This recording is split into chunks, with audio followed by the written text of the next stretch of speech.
Caí aonde? Em que parte da história? Eu sei que caí porque me apareceu uma mensagem dizendo que eu caí aqui.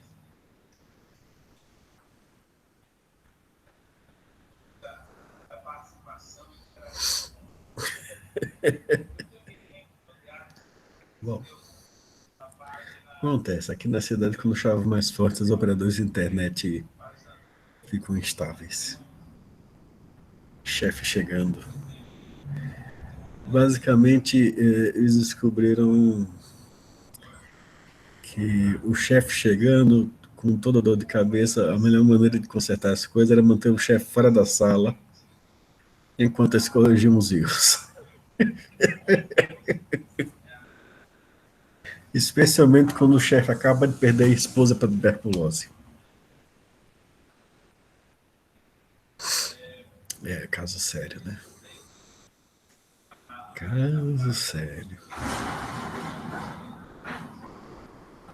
Mas vamos lá, vamos lá, vamos lá. Adma, tá por aqui? Tô aqui, professor. Pronto. Brenner tá aqui, né? Clayton tá aqui.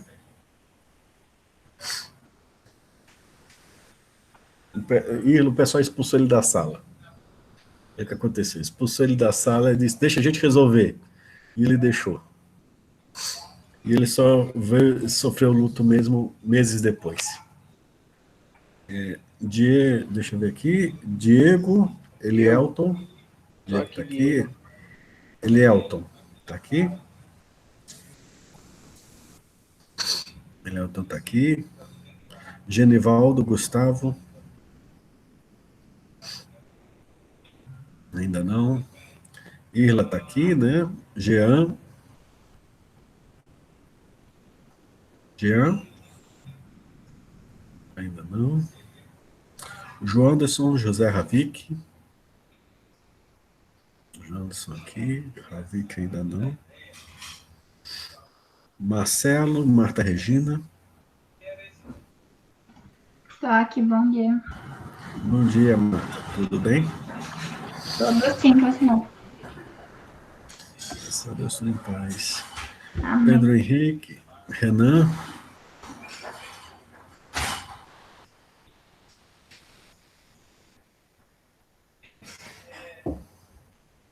Renan? Ainda não, né? Tiago Francisco, Vinícius Lins e Vinícius Lucas. Presente. Vinícius Lins tá aqui. Quem foi que desceu o presente mais fraquinho aí? Foi Vinícius Lucas? Vinícius Lins. Foi eu. Foi? Tiago? É, Pronto.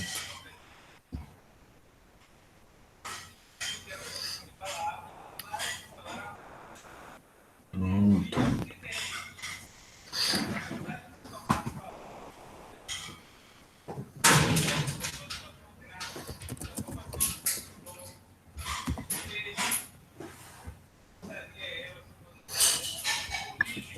Então, vamos lembrar o que a gente começou a ver na quinta passada, antes do STJ ser invadido pelo hacker e o FPB nos bloquear o acesso até o e-mail do seu professor aqui, enquanto eles começam a fechar as portas e seguranças. Né? É sério isso, Irla. Sexta-feira não tive nenhum professor teve acesso a e-mail de quinta-feira. Vocês também não tiveram, né?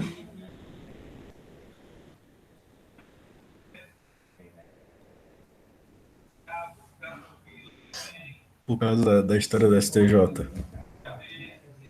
Cigar estava fora, o Classroom estava fora, Meet do departamento estava fora,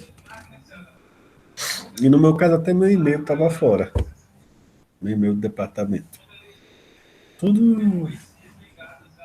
Tudo fora. E foi por causa da história do STJ, né? Porque um hacker invadiu lá e estava demandando, criptografou os dados, estava demandando resgate, Aí todas as instituições federais agora têm que se preparar para ataques desse tipo. E começou no fim de semana passado o preparo do STI, da UFPB. Com licença, um minutinho.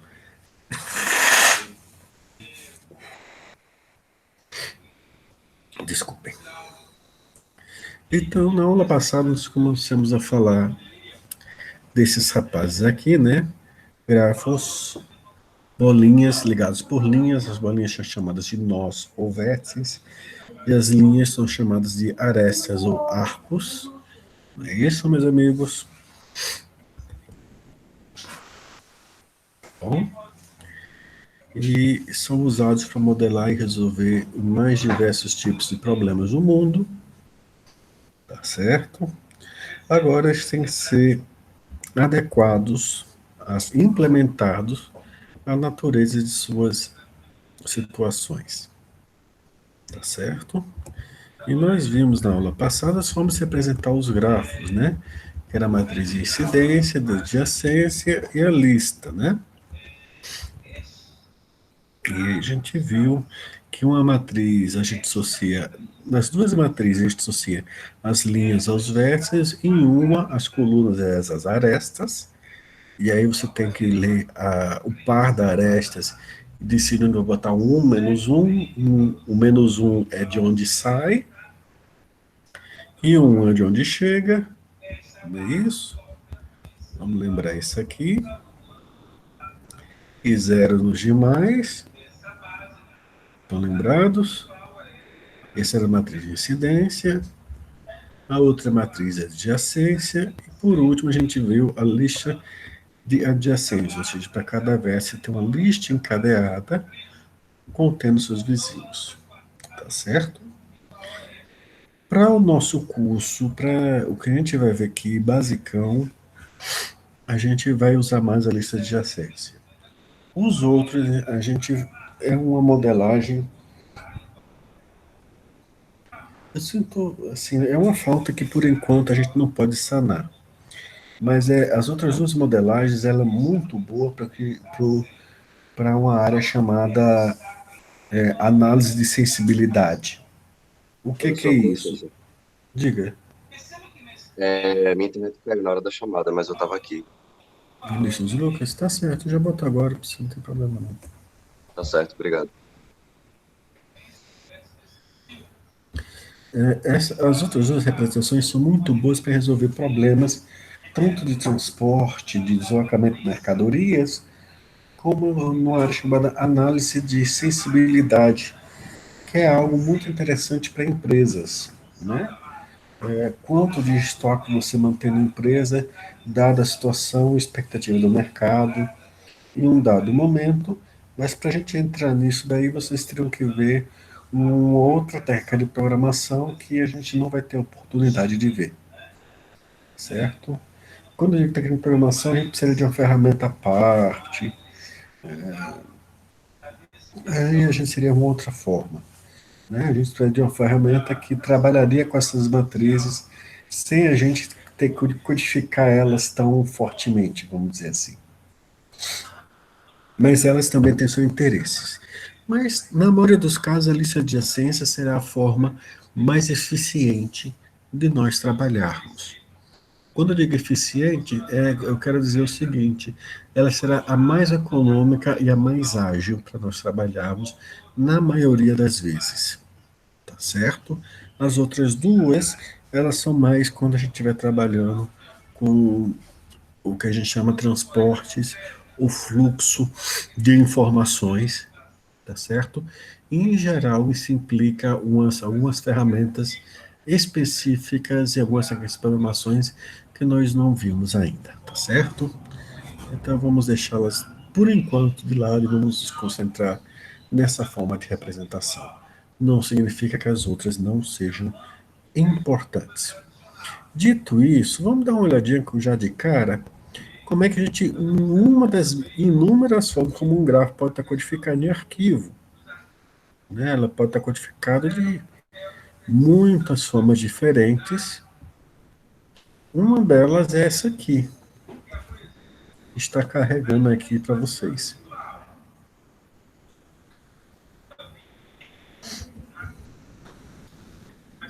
Esse arquivo está sendo chegando para vocês.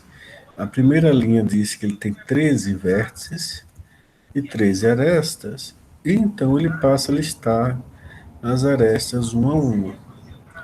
Como ele disse que tem 13 vértices, ele começa no vértice 0, 0, 5 e vai listando as arestas. Tá bom? Tem 13 arestas, então tem 13 linhas seguintes após a indicação do número de arestas. Professor, obrigado, o número de arestas coincide com o número de vértices? Não, ele poderia ter até quase o quadrado dividido por 2 número de vértices. Então, ele poderia ter perto de 80 e poucas arestas, 82 arestas, 84 arestas, com tranquilidade. Tá certo? Essa seria uma forma. Qual seria outra forma? Ele poderia colocar a matriz inteira da adjacência aqui. Seria uma outra forma. Tá bom? E poderia codificar isso em binário, não precisaria não estar nem em caractere aqui. Tá? Então, como você vai codificar isso depende muito de sua aplicação.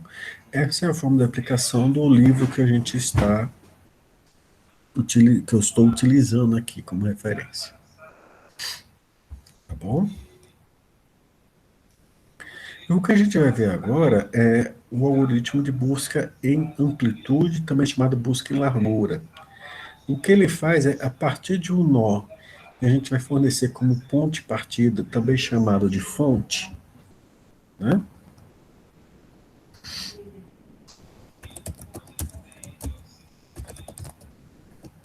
Partida igual a fonte, em inglês source, igual a letra S.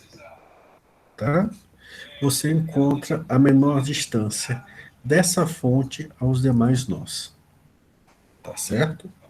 Uma coisa curiosa é que, do ponto de vista da computação, o custo de se calcular a distância de um ponto de partida a todas as demais localidades do grafo é exatamente igual a você calcular a de um ponto do grafo da sua fonte a um destino somente.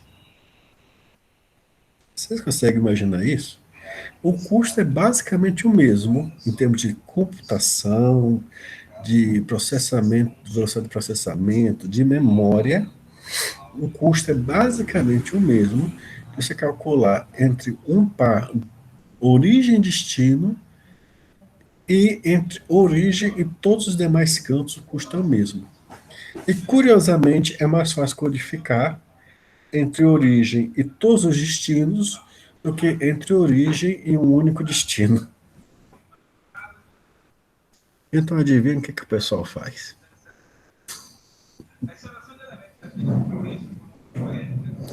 Calcula de um ponto até todos os destinos, guarda isso em bancos de dados, tá certo? E atualiza isso, porque uma vez que você tem as distâncias, os tempos, basta você atualizar eles conforme certas situações de hora de rush e tudo mais, e fazer pequenas atualizações momentâneas, e você retorna a nova distância, mas você já tem isso em banco de dados, calcula uma vez e retorna para o usuário.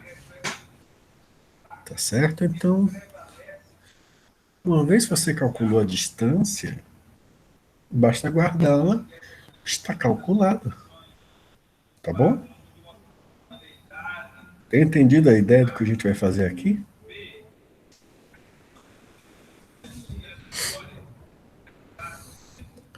Agora, vamos dar uma olhadinha aqui em alguns detalhes que influenciam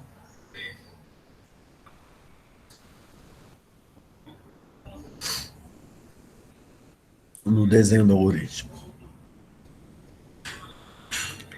Chegou a imagem do visual algo aí para vocês? Vocês estão vendo que é muito fácil dar uma volta e voltar para de onde eu comecei aqui, não é? Eu posso sair do 0 e para o 2, do 2 e para o 4, do 4 e para o 3, e do 3 voltar para o 0. Tá? Então, deixa eu pegar aqui um outro exemplo. Saio do 0, vou para o 4, vou para o 8, vou para o 9, vou para o 10, vou para o 5, vou para o 6, vou para o 2, vou para o 1, eu voltei para o 0. Sabe? Isso são situações. Atualize, Genivaldo, não tem problema não. São situações que podem acontecer. Então, para evitar isso, nós vamos fazer o uso de flags. O que quer dizer flags? Quer dizer que eu vou criar um conjunto de variáveis, booleanas ou inteiras, que vão me servir de marcadores, tá certo? Para indicar se eu já encontrei ou não um dado nó, tá certo? E aí evitar de ficar andando dando voltas. Entendido?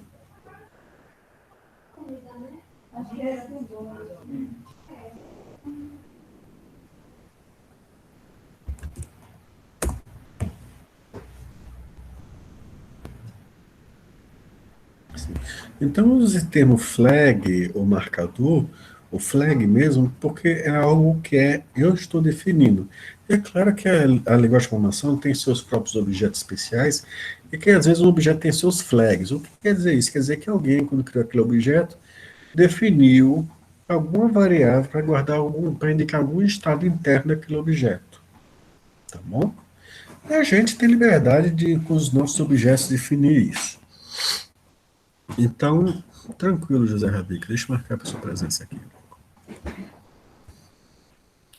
Então, eu preciso de um flag que tem pelo menos 2 estados, que eu vou brincar chamando de branco e preto, ou posso brincar chamando de branco, cinza e preto. Pelo menos 2 estados, eu vou querer de preferência 3, mas 2 estados é o mínimo, certo? Como é que eu vou representar branco e preto? 0 e 1. E como é que eu represento branco, preto e cinza? 0, 1, 2? Um inteiro? Tá certo? Um enum? Vocês já viram enum?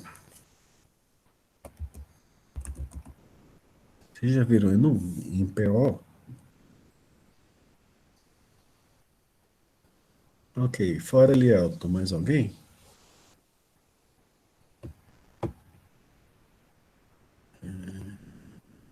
Um tipo enum, um recurso enum?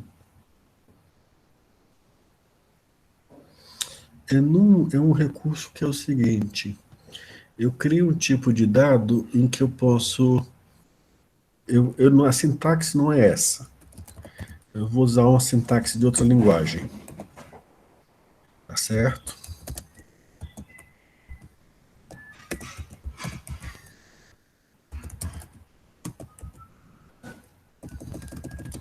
Mas eu vou escrever aqui, mas isso vai lhe dar uma ideia do que eu estou falando.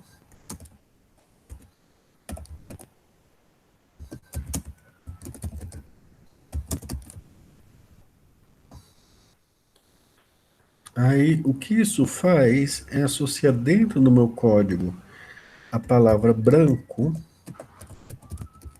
com 0, com o valor 0. Cinza com o valor 1 e preto com o valor 2. Isso só vai valer dentro do meu código. Tá certo? Então, cria um tipo de dado chamado cor, cujos valores possíveis é branco, cinza e preto, mas na verdade branco quer dizer 0, cinza quer dizer 1 e preto quer dizer 2.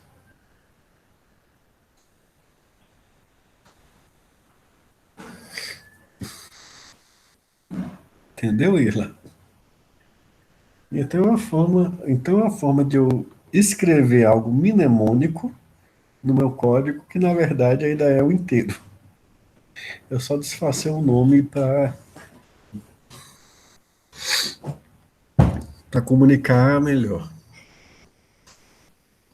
as coisas, tá certo?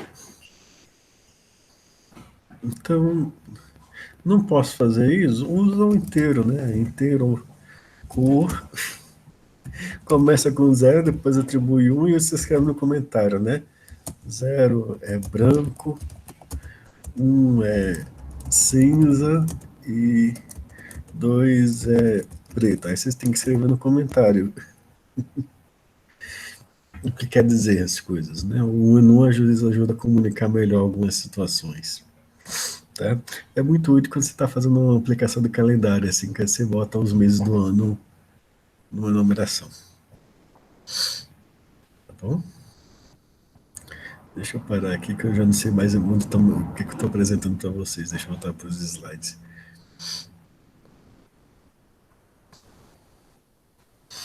Tá? Então, o que vai acontecer? Se a marcação estiver branca, significa dizer que não, por enquanto, no meio da execução do algoritmo, ou no final, eu não consegui encontrar aquele vértice. Se a marcação tiver cinza ou preto, significa dizer que eu encontrei aquele vértice. Tá? Cinza eu encontrei, mas não olhei os vizinhos. Preto eu encontrei, tá certo? E olhei a partir dele se eu encontrava mais alguém. Entenderam essa lógica?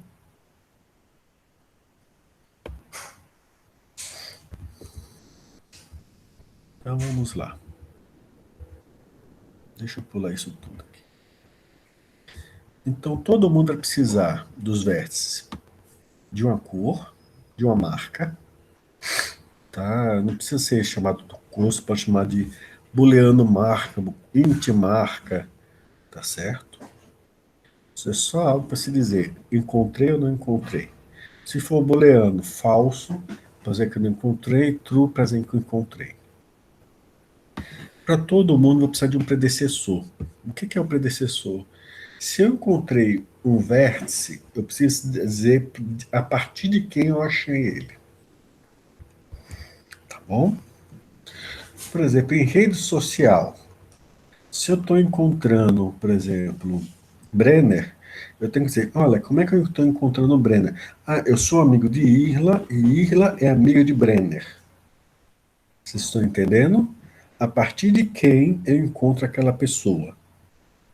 Se Brenner fizesse parte do meu círculo social direto, vamos supor, não que Irla faça parte do meu círculo social, até porque no meu Facebook, pobre coitado de quem faz parte do meu Facebook, eu não entro ali. Eu entro ali uma vez a cada 3 séculos, adiciono um monte de requisições e desapareço. Né? Aí, se alguém está lá, no meu círculo lá, ele me dá sugestões de amigos, não é isso? Então, meus amigos diretos já estão marcados. Quem não está marcado é aquele que eu encontro com o intermediário. Então, eu tenho que dizer, o predecessor é através de que intermediário eu encontro aquela pessoa. Entendeu?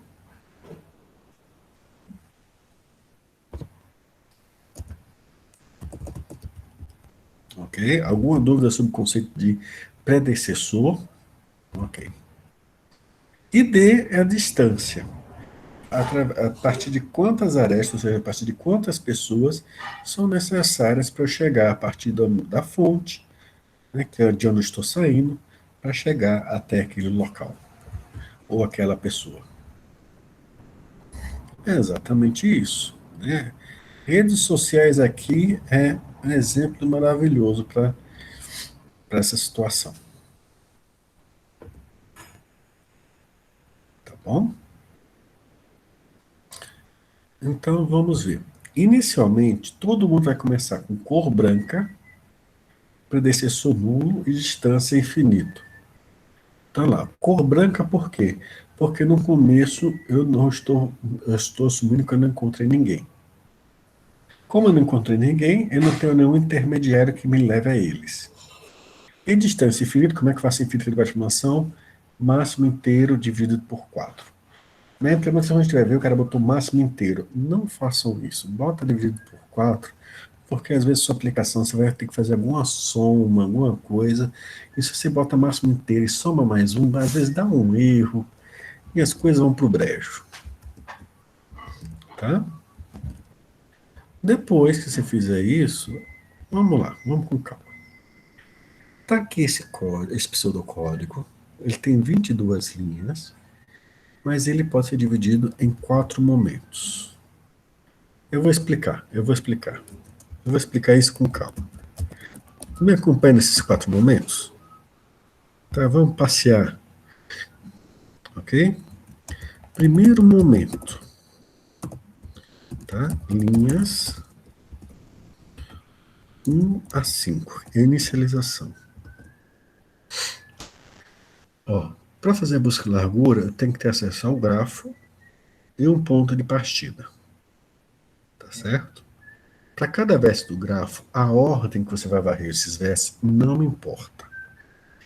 Mas nessa inicialização, todo mundo começa branco, ou seja, eu não sei quem está no meu alcance ou não. A distância é a maior distância que eu vou colocar, máximo inteiro dividido por 4, e predecessor nulo. Ou seja, não tem intermediário, a princípio, que me leve a alguém. Isso é inicialização. Entendido? Inicialização de todos os vértices. Esse é o primeiro momento. Tá bom? Só que tem uma coisa que é falso, que tem um vértice que eu já sei alguma coisa sobre ele, que é meu ponto de partida. E é disso que a gente vai tratar no segundo momento. Segundo momento, linhas 6 a 8, cuidando da fonte ou do ponto de partida, como você preferir chamar. O termo oficial é fonte. Certo? Como é o ponto de partida, eu já sei onde ele está, concordam? Então a cor dele é cinza. Tá bom? A distância dele para ele mesmo é 0. É o seu ponto de partida. Vamos concordar com isso daí. E você não precisa de intermediário para ele. Predecessor da fonte para ele mesmo é 0, sem intermediários. Tá?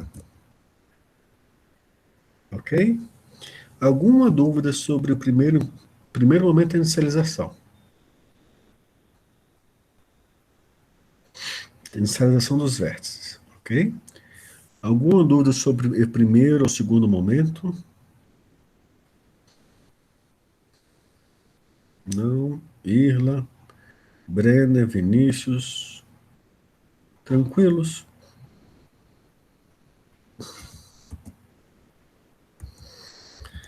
Terceiro momento.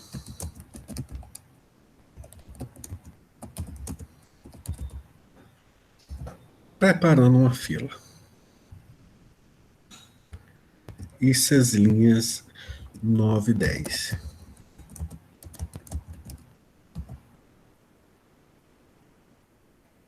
Tá? Olha, é uma fila honesta. Não é fila da RU, não é lista tríplice de reitor de universidade. É uma fila honesta. Primeiro a entrar é o primeiro a ser atendido. Certo? Então, na linha 9, a fila é inicializada, é criada e começa vazia. Tá certo? E na linha 10, eu enfileiro a fonte.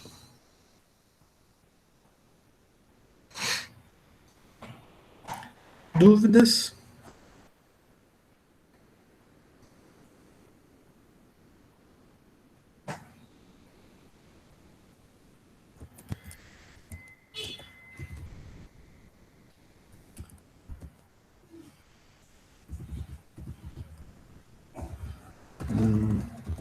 Não, não vale não.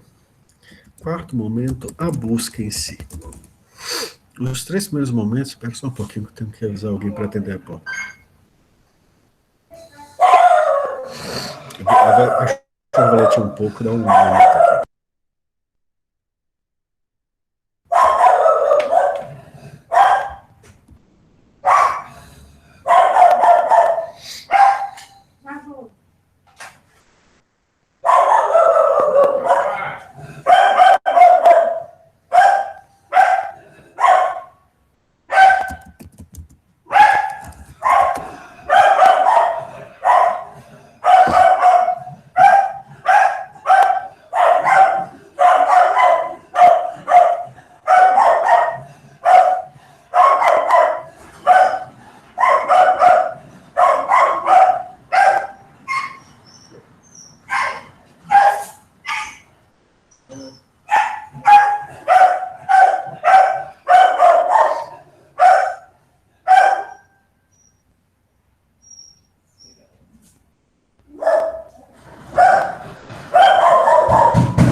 Opa, não fechei o microfone não, desculpe. Sim, é da linha 11 em diante.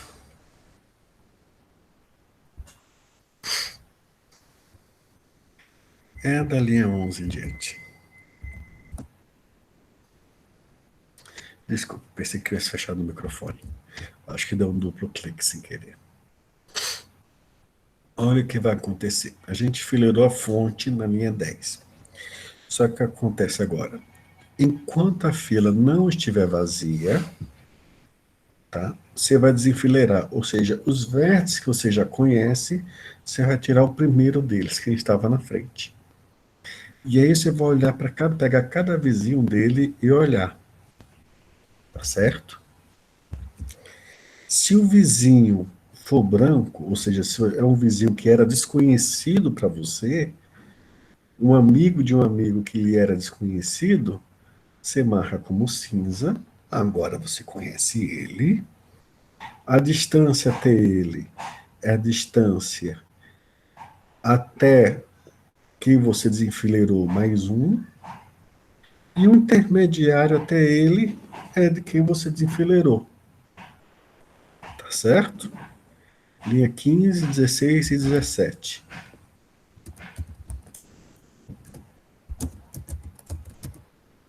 Dúvidas?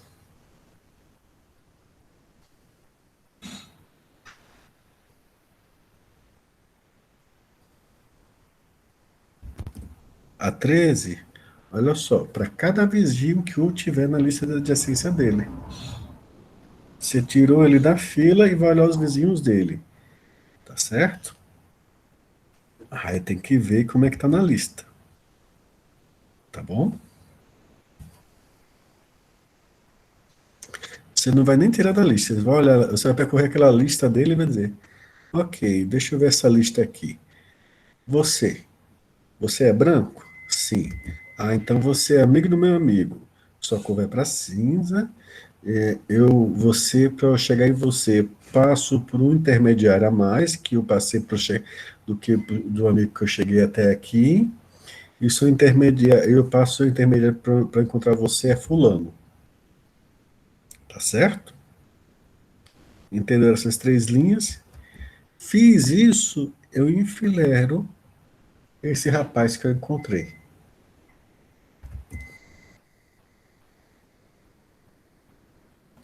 Observe que eu só faço isso se a cor desse vizinho for branco.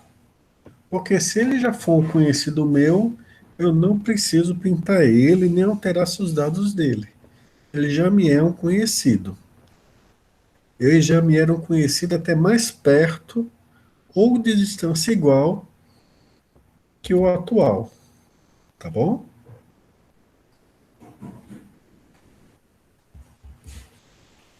Tá certo? Entendido? Da linha 13 a 20.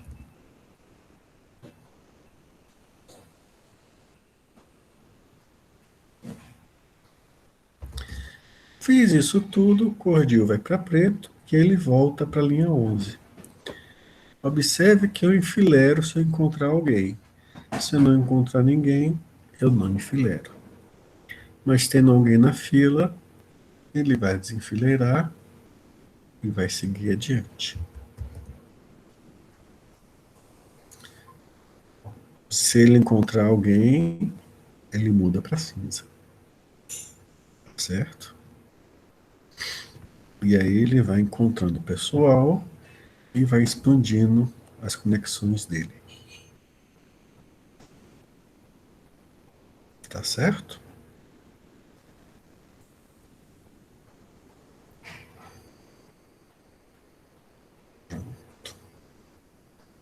Vamos ver um vídeo disso rodando? Com essa fila, ver esse comportamento bem direitinho, tá?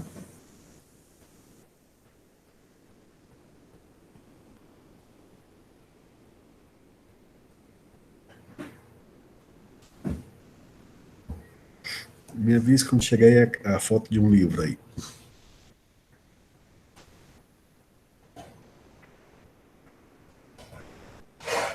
Eu vou aqui passo a passo, tá? Então, tá aqui o meu grafo, tá bom? Ele vai começar a partir do zero, tá bom? Tá aqui minha fila, Kiwi, e aqui do lado dela tá uma tabelinha com os vértices e o intermediário que ele encontrou para alcançar aquele vértice. Então, o zero é a fonte, ele começa na fila. Tá?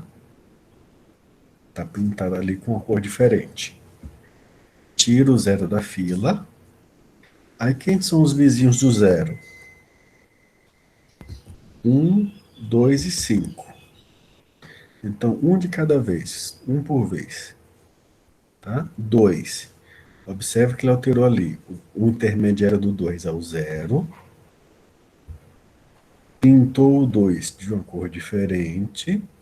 E enfileirou o 2. Viram?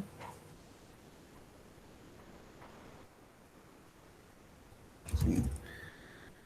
Só que esse não é o único vizinho do 0, né? Então ele vai ver os outros. Olha o 1, o intermediário para chegar no 1 e o 0. Pinta o 1 de cinza, ajeita a distância e coloca o 1 na fila. E o mesmo para o 5. Coloca o intermediário para chegar no 5 ao 0, tá certo? Pinta ele de cinza e coloca ele na fila. Mais algum vizinho do 0? Não. Então, acabou. Tá? No que acabou, ele volta para o laço da linha 11. A fila está vazia? Não. A fila não está vazia. Então, o que ele vai fazer? Vai desenfileirar. Quem é o próximo da fila? É o 2. Então, aqui, ó, vai trabalhar agora com 2. Né? 2 tem como vizinho o 0. Mas o 0 já está pintado de outra cor. Já não é mais branco. Então, ele não vai ser mexido. Ele não entra no if. Tá bom? Mesmo que a existência de A, tem um if que exige que a cor seja branca. Então não vai. O 1 também é vizinho do 2, mas ele está cinza. Não vai poder ser mexido. O 3, opa, o 3 estava branco, então o intermediário dele é o 2, a cor dele vai para cinza e ele vai ser enfileirado. Tá bom? Fez isso? Vamos lá, próximo. É o 4. O 4 estava branco, o intermediário dele é o 2, pinta ele de cinza e ele vai para a fila. O 2 tem mais algum vizinho que a gente não viu? Não. Então, acabou o 2 e eu volto para o laço externo e pergunto: a fila está vazia? Não, não está. E então ele vai continuar o procedimento. 1. Vizinhos. 0, não está branco. 2, não está branco, não faz nada. 5, vizinhos. 3, não está branco. 0, não está branco, não faz nada. 3, vizinhos. 5 e 4 e 2. Não pode fazer nada com eles porque já estão pintados. 4.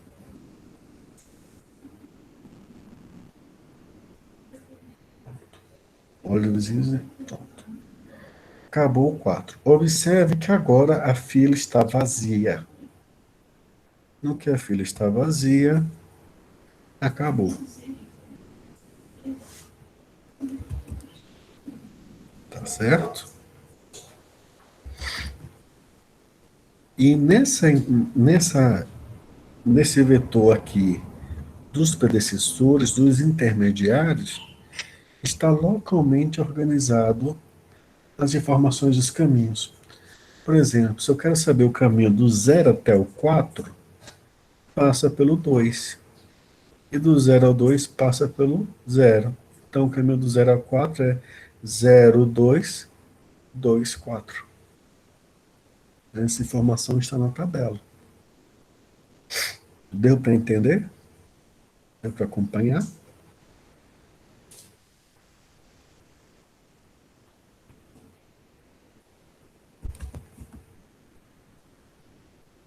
Demais membros desse elevado congresso de alunos.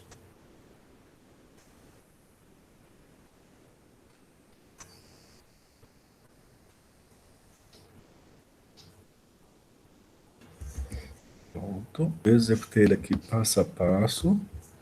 E vou soltar agora no play.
Pronto.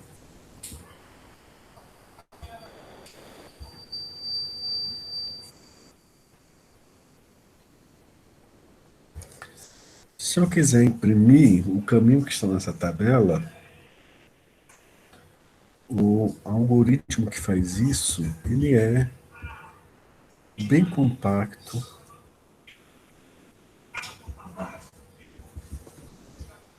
e bem simples. Só achar ele aqui nos meus slides, espera um pouquinho. É esse aqui. Para imprimir um caminho, eu preciso acessar o grafo, a fonte é o destino. Olha só como é que ele é simples. Ele é um algoritmo recursivo, mas bem simples de implementar. Se a fonte é igual ao destino, né? Você precisa dar o grafo, o ponto de partida e o destino. Se o destino é igual à fonte, imprima a fonte. Certo? Se não, se você mandou imprimir um destino que não tem intermediário, então na verdade não é o caminho da fonte até o nó. Tá bom? Entendidos? Se não, observe que se ele cair nesse C da linha 4 e 5, encerrou a recursão. Aí vai voltar e vai dizer não há caminho. Se não, ele chama a função imprimir caminho de S até o intermediário do destino. Tá? Então, o que, que isso vai fazer? Vai ficar chamando para os intermediários até encontrar a fonte. Quando encontrar a fonte, imprime a fonte. Quando voltar aqui, vai imprimir o primeiro intermediário depois da fonte. Depois o intermediário seguinte, depois o outro intermediário, até encontrar o destino final. Até imprimir o destino final. Tá certo? Então é um algoritmo bem pequeno, bem simples, mas que faz essa impressão do caminho armazenado naquele vetor. Tá certo? Dos intermediários, dos predecessores. Tranquilos?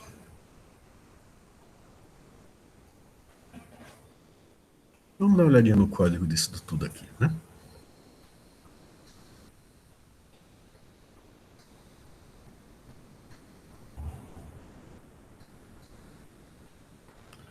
Então, aqui nós temos o nosso grafo, né, o arquivo dele, e vamos olhar aqui em cima,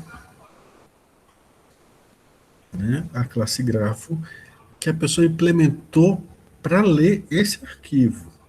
Observe que como existe uma grande variedade de representação de grafos, né, tem grafos até para rede elétrica, tensão mínima, tensão máxima e assim por diante, você tem que praticamente fazer uma classe grafo para cada aplicação sua. Então ele fez essa classe grafo aqui para esse formato de arquivo. Então ele tem aqui um inteiro V, que é o número de vértices, um inteiro E, que é o número de arestas, e um vetor de listas encadeadas de inteiros, que ele vai usar, servir de lista adjacência. Então, cada vértice, o índice, como se fosse assim, cada vértice fosse um índice, e cada índice tivesse associado a um vértice e tivesse sua lista de adjacência. Tudo bem?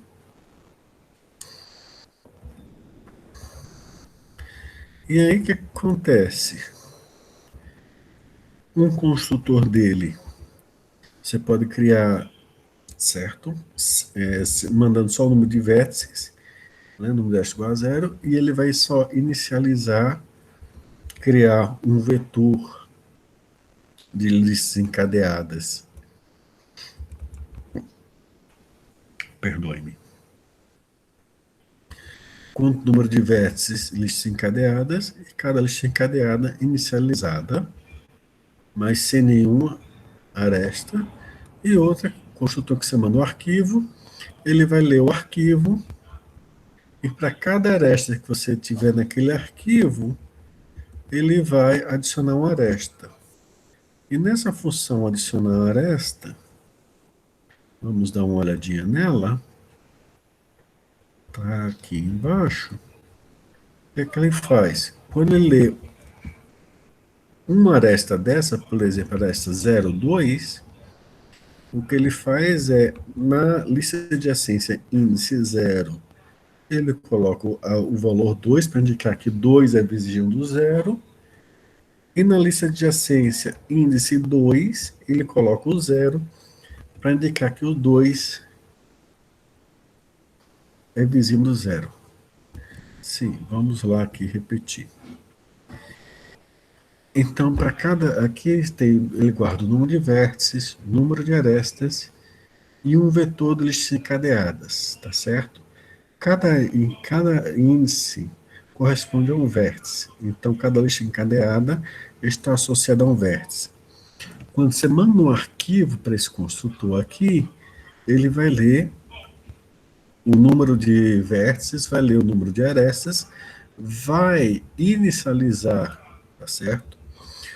Vai construir um vetor com número de vértices, listas encadeadas, e para cada aresta ele vai adicionar a aresta. Como é que ele vai fazer essa adição de aresta? Por exemplo, a aresta 02, ele vai na lista de adjacência, no vetor de lista encadeada índice 0, e insere naquela lista encadeada o valor 2, para indicar que 2 é vizinho de 0.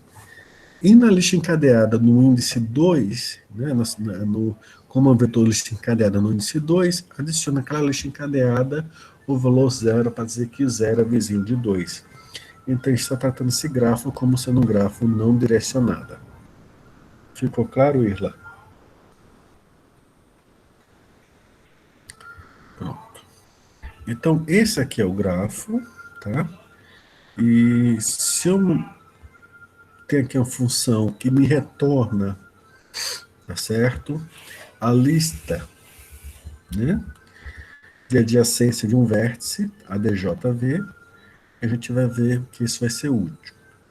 E aqui eu tenho uma função, minha classe busca em largura, tá? Ela usa infinity como sendo maior valor inteiro, eu não recomendo isso.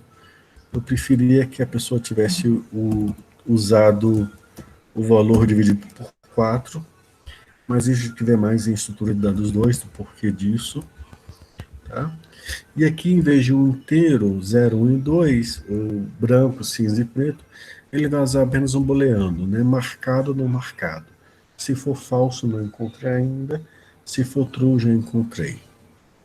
Add to é o nosso predecessor, o intermediário. E aqui é a nossa distância, ou seja, quantas arestas foram percorridas até achar aquele vértice. Tá dando para acompanhar, gente? De boa?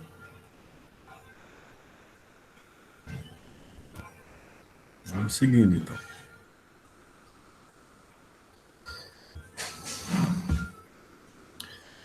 Tá? Então, o que acontece? Quando eu mando ele fazer, pelo construtor, uma busca em largura no grafo a partir de uma fonte, então ele cria os vetores usando o número de vértices do grafo, usando a função V. Ele podia ter dado um nome melhor a isso, getVertex. Comunicaria melhor, mas V talvez seja um nome tão comum em grafos que ele abusou dele. Depois ele manda fazer uma busca em largura em G a partir da fonte que foi mandada aqui. Tá? Aí vamos lá para essa busca em largura. O que é que essa busca em largura vai fazer? Busca em largura. Cria uma fila de inteiros para cada V, tá certo? E para int v igual a zero, V menor que o número de vértices do grafo, V mais, tá certo? Distância até V infinito, tá bom? Distância até S da fonte igual a zero e marcado igual a true. Por que ele não precisou inicializar esses outros dois, o marked? Porque o default, quando se inicializa em Java, do marked de um vetor de booleanos é falso. Mas seria mais interessante ele ter deixado isso explícito. Tá bom? Aí aqui é a inicialização da fonte, né? A distância da fonte para ela mesma é zero, marcado da fonte é true, né? E aí ele enfileira a fonte. Enquanto a fonte não está vazia, V, ele desenfileira, pega o W da lista de essência pega a lista de essência desse V que ele desenfileirou e vai iterar sobre ele. Fonte W da lista de essência de V. Se não estava marcado, o predecessor de W é o V, distância até W era a distância até o intermediário mais 1, e marcado igual a verdadeiro. Tá certo? E enfileira W. Pronto. Eu acho que ficou muito menor até que o... ficou umas 2 ou 3 vezes menor que o pseudocódigos. Tá certo? Dúvidas? Vamos olhar a main e executar ela.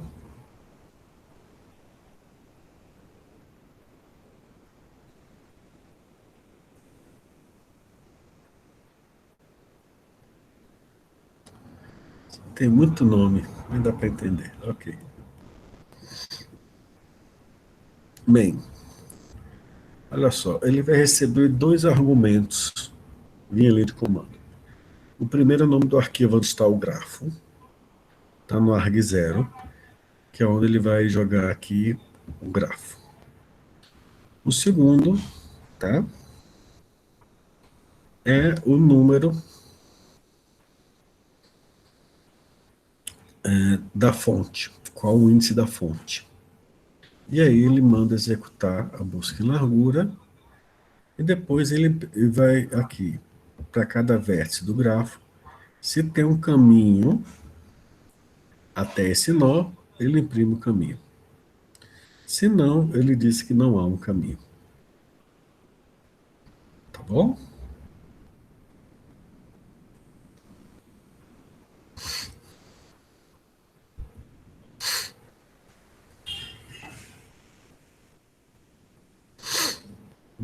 Vamos ver isso no terminal.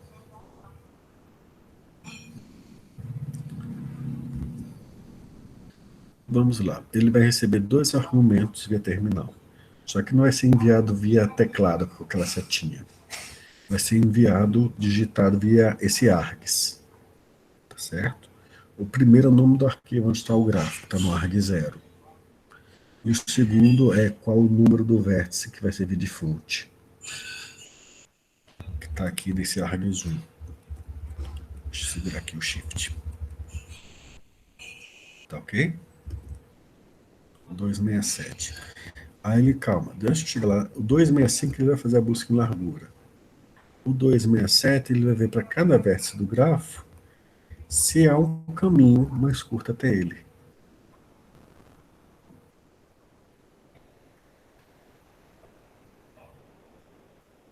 O que foi, Jean Carlos?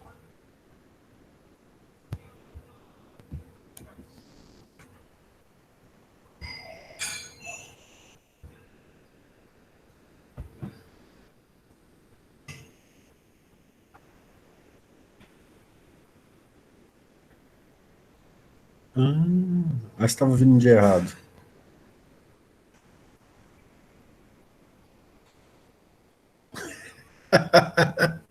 Então, pelo menos você chegou a tempo da presença.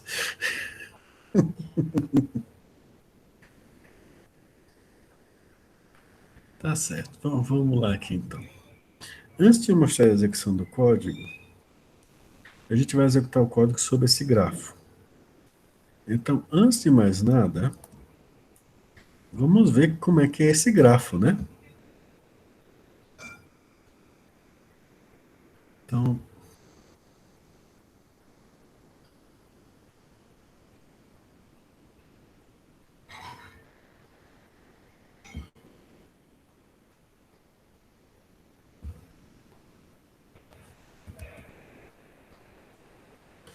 chegou a tela do Visual Algo aí para vocês? Como é que está o desenho que vocês estão vendo? Tem quantos vértices?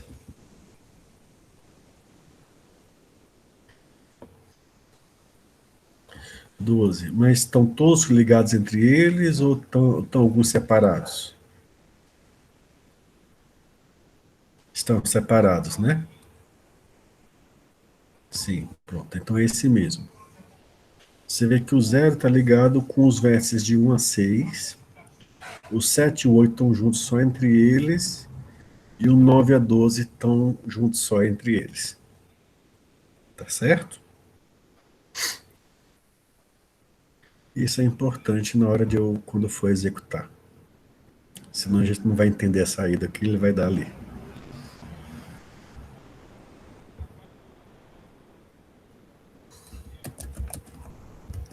Me avisa quando chegar o terminal aí, tá?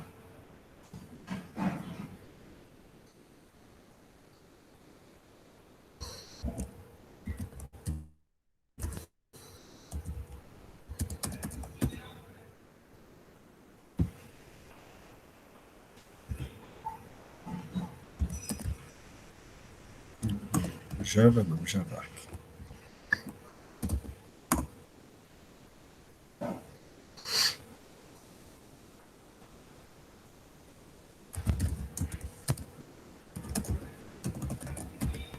Pronto. Para mandar o material para os ARGs, o que eu vou fazer? Ó? Não precisa de seta. Esse tá de G1, tá indo para o ARG 0. Aí eu vou botar aqui espaço 0. Esse 0 aqui que eu botei, ele tá indo agora para o ARGS 1. Se eu der mais um espaço de outra coisa, ele vai para o ARGS 2. E assim sucessivamente. Tá claro como o ARGS funciona?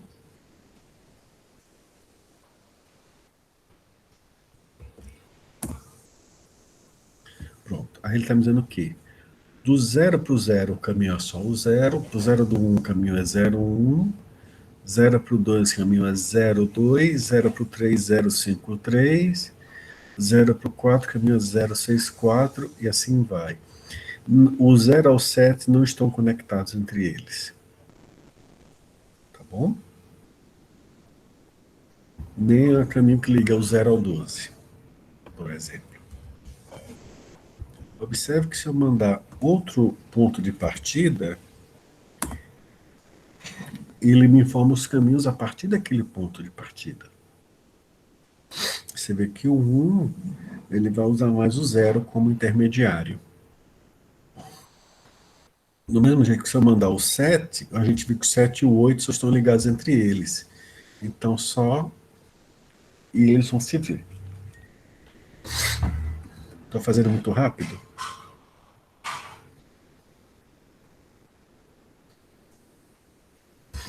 Do mesmo jeito, se eu mandar aqui o 9, você vê que ficou só aquele grupo separado.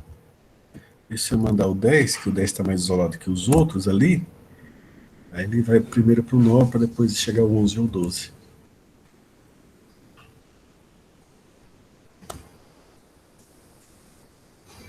Tá bom?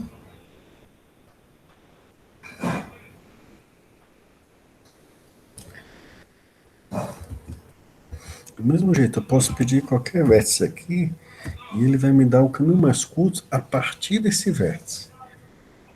Certo?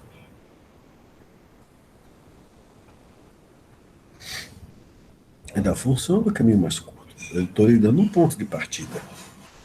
Certo? E se a gente olhar para o grafo, vamos voltar para o desenho dele, a estrutura dele,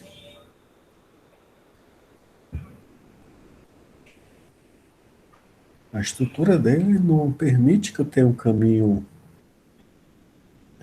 Eu não tenho um caminho ligando, por exemplo, o 0 ao 9. Tenho? Não tenho. Então, como é que ele vai encontrar esse caminho? Tá entendendo? O programa tá o caminho mais curto está refletindo aqui a estrutura do grafo. Agora cabe refletir por quê. Isso, às vezes, em dadas aplicações, tem a ver com alguma coisa. Por exemplo, se fosse redes sociais, vai depender do grafo. Se fosse redes sociais, eu vou lhe fazer uma pergunta. Todo mundo que manda mensagem para você, você responde? E vice-versa?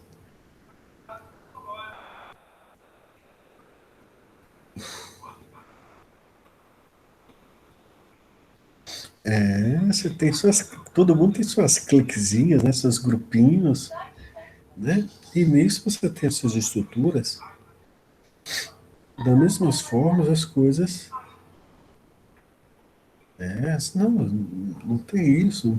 Não só esse tipo de situação. Às vezes, quando você tem um grupo bem arrumado, como você tem aquele 9, 10, 11 e 12, você tem uma estrutura organizacional por trás.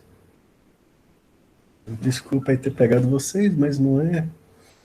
Pronto, eu vou mexer aqui no gráfico para a gente ver um pouquinho a situação mudar, tá certo?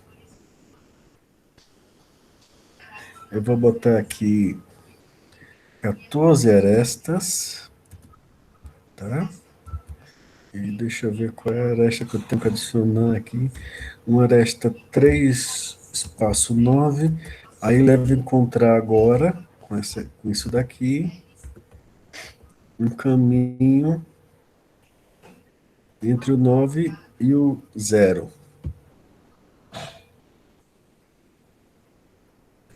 Não.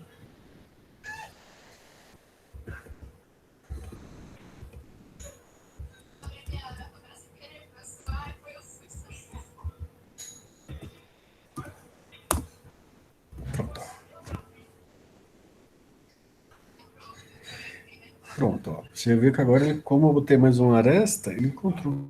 Não, mas isso tem várias razões de ser, gente. Numa empresa, quando você vê os e-mails que troca entre a empresa, você pode ver, às vezes, as comissões, ou os grupos, ou os departamentos funcionando assim. Isso é chamado de componentes fortemente conexas. Tem uma razão de ser, porque isso funciona assim. Né? E em redes sociais, não só em redes sociais, então, na área de estudos, o pessoal identifica até redes criminosas, identifica gostos similares, pessoal que você, o Facebook, mesmo sem saber o que você está fazendo da vida, o que você escreveu, identifica quem vai para vai para o mesmo estúdio de atividade física, mesma academia, só por por certos comportamentos de mensagens em redes sociais. Não precisa nem olhar. Aí com isso ele pode perceber, essas pessoas gostam, duas desse grupo de clique gostando dessas coisas, então eu posso colocar mais propaganda disso para esses outros e eu vou atrair mais, essas propagandas vão render mais para mim. É o que o pessoal faz. Então não estuda em cima disso. Esse estudo não é novo, não. Começou começou antes do computador ser pessoal, ser até não ser de empresas. Isso começou na década de 60, 70, começou na psicologia, gente. Cuidado com achar que quase nós de você achando que a coisa começou com vocês, viu? Começou com muito tempo atrás. Só está ficando mais em larga escala agora. Tá bom? Dúvidas?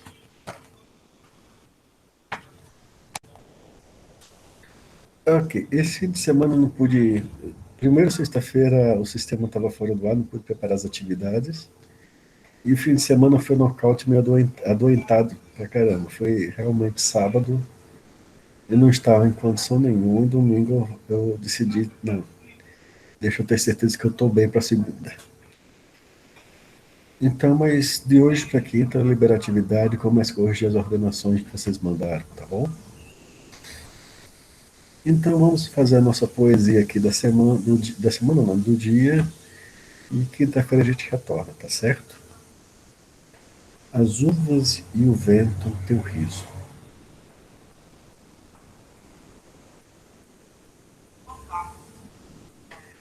Pronto, vai ser tudo desse jeito, tá aí, lá, certo?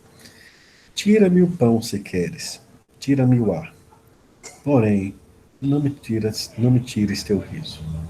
Não me tires a rosa, a lança que debulhas, nem a água de súbito, estala em tua alegria, arrependindo a onda de prata que te nasce.